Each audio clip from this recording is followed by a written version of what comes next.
Was. I'm Charlie. And I'm Alyssa, and we had Thanksgiving. It happened. It was last week. We were off that week. We were busy filling ourselves with copious amounts of, well, for me, it was fake bird. Mine was real. Good Thanksgiving, though? It was nice. I visited Mike's parents, and we went to Sacramento. That's so wholesome. It's just a nice time. It just sounds nice. Just nice time for nice people. Let's get into the news! Peter Jackson, taking a break from staring blankly at walls, made an adorable clip to announce he will be directing a new episode of Doctor Who. Hello, I'm looking for a director. Hello, director. Yeah, by what name? Sorry. Direction. Details are already emerging about the project, which will be a retelling of the beloved episode Blink, but split up into 3 parts, released on 3 consecutive Christmases, and featuring a love plot between a weeping angel and a ham sandwich. The week after Thanksgiving might as well be renamed the Week of Apologies. Starting with the cast and crew behind Gods of Egypt, the movie about ancient Egypt, a region of northern Africa, strangely forgot to cast people of color in the main roles. Instead of citing the usual bullshit, however, the director Alex Proyas said that his team should have done better, and will try to take this as a lesson for future films.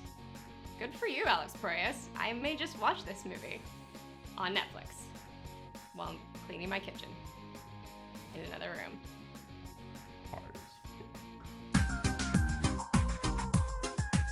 The next apology comes from writer Damon Lindelof. Is he gonna apologize for the Lost finale? No, he's apologizing because he lied to us about Benedict Cumberbatch being Khan. He can apologize for 2 things.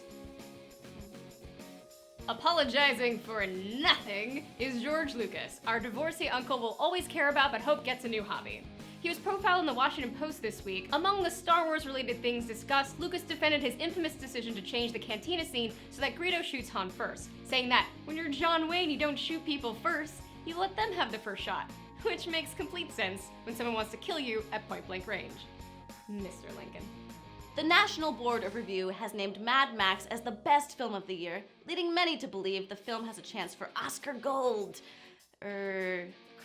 We definitely think it's a lock for screenplay.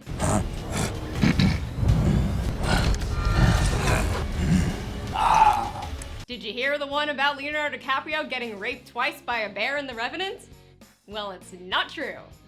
Sorry, you're gonna have to go to DeviantArt for that sort of thing. Or don't.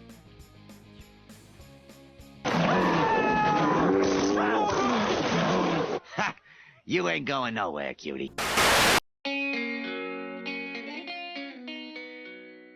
As anyone who's following along, we promised that we talk about Nathan for you this week, and then a little show called Jessica Jones happened.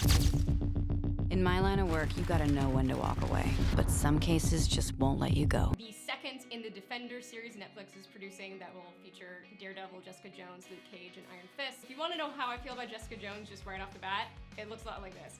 Oh my god, it's so good! It's show ran by a woman. The writer's room has significantly more women than the average show. It's starring a woman. Most of the main roles are women. It shows. It's telling a story. I remember having this discussion with somebody that said, you cannot have sexual assault or rape portrayed on television, because it's always portrayed badly. And I feel like this is proof that there is a way to get the range of emotions. It is female focused, but it also, I feel, there are men who get controlled in this and assaulted and abused. And there's an entire range of how people deal with it. So emotional, empathetic, and you're listening to us right now and thinking that this is really too heavy to watch and too depressing, but I'm telling you, it works in an entertaining way too. I really connected with a lot of the things they were talking about and a lot of the events in it. It just felt very real. Like Jessica Jones felt like someone I knew. Like I do know people like her, and I know guys like Kilgrave. A fictional superpower representing real life events that happen to real people and using that to point out a problem in society. And that's what superheroes are for. That's what a lot of their stories are for, and that's why they're so important. Have you heard that people are saying that Kilgrave is the best Marvel villain? And wouldn't you agree? It's probably because you know him. You know him. He's the villain next door. Like Loki is a god-type alien man in the Marvel Cinematic Universe. I feel like he plays to his attractiveness and his likability and uses that against all of the characters in the show. I feel like it's a great representation of so many things that so many fans have been asking for, and it's something that we can really point to and now be like, you know, you think Black Widow sucks or whatever, like if you're gonna, if you really think there's no great female superheroes, like here you go. Here is a almost perfect show. Hopefully more superhero ladies get their own thing. Maybe Squirrel Girl, wink wink, and we can do it. Next week, we're gonna talk about something that you might also need a password for. It's Man in the High Castle. It's based on a Philip K. Dick story about if the Nazis and Japan won. And we live in that sort of regime in America.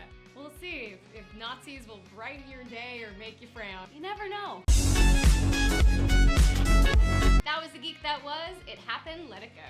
Thank you so much for watching. Make sure you like and subscribe. Let us know in the comments what you thought of Jessica Jones, and be sure to watch The Man on the High Castle for next week. Man in the High Castle? The man in the High Castle. Man in the High Castle. He lives inside the castle. It's like, what's it? Don't know where you're going. Where am I?